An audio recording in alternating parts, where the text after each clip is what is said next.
Le point numéro 3, Pierre l'a déjà un peu évoqué, c'est la modification budgétaire numéro 1 et 2 pour l'exercice 2015. D'une part, il y a des modifications budgétaires pour nous permettre de terminer l'année 2015.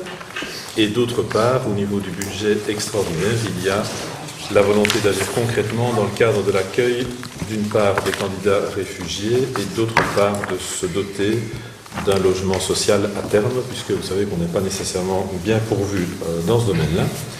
Et donc c'est l'objet de cette modification budgétaire qui, par ailleurs, ne modifie en rien l'investissement général de la commune, puisqu'on a raboté une série de postes initialement prévus à l'extraordinaire qui ne seront pas dépensés. Je pense notamment à ce qu'on avait prévu au niveau de la piscine. Il y avait 170 000 €, je pense, de mémoire. On a réduit ce poste-là pour l'affecter à l'acquisition de ce logement-là.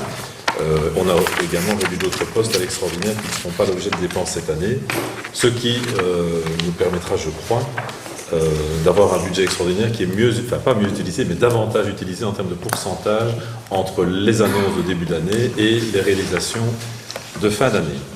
Voilà. Y a-t-il des questions à ce sujet-là? Je note que les modifications budgétaires maintiennent le boni présumé à l'exercice propre de 20 000 €, pardon, et le budget extraordinaire est évidemment à l'équilibre entre les recettes et les dépenses. Voilà. Avez-vous des questions?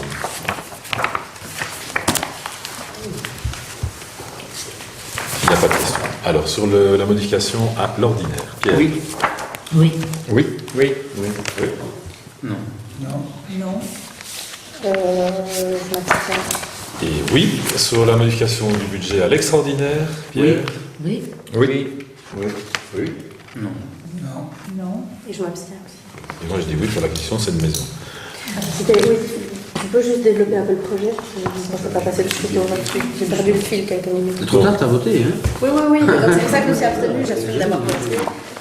Donc, je vais développer un peu plus le projet et la technicité du projet. Tu t'étais excusé lors du dernier conseil. Donc, lors du dernier conseil, à l'unanimité, l'ensemble des conseillers a soutenu notre proposition d'aménager provisoirement l'église d'Odeur en logement pour accueillir les candidats réfugiés de guerre.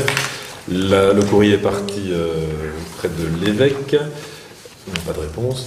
Mais on s'est bien douté que la réponse ne serait sans doute pas favorable. Donc on s'est mis en route après d'autres solutions. Il y avait un bien à vendre sur le village de Crisnay. Et c'est dans ces conditions-là qu'on a eu une démarche auprès du propriétaire. Un accord de principe avait été obtenu, mais sous, d'une part, réserve évidemment de l'approbation du budget et des formalités administratives qui doivent maintenant être entamées. L'objectif est, en deux temps, j'espère que cette crise en Syrie durera le moins longtemps possible. Et après le fait que cette crise passe, on affectera clairement ce logement-là pour un logement social. Un logement social. Voilà. Je me suis abstenue, je ne vais pas m'opposer à quoi que ce soit. Mais...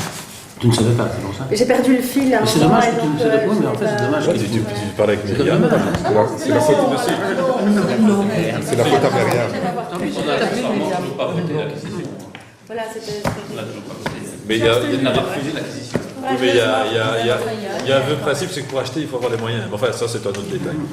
Mais c'est Mais il n'y avait pas que ça dans la... Non, oui, oui. Non. Voilà.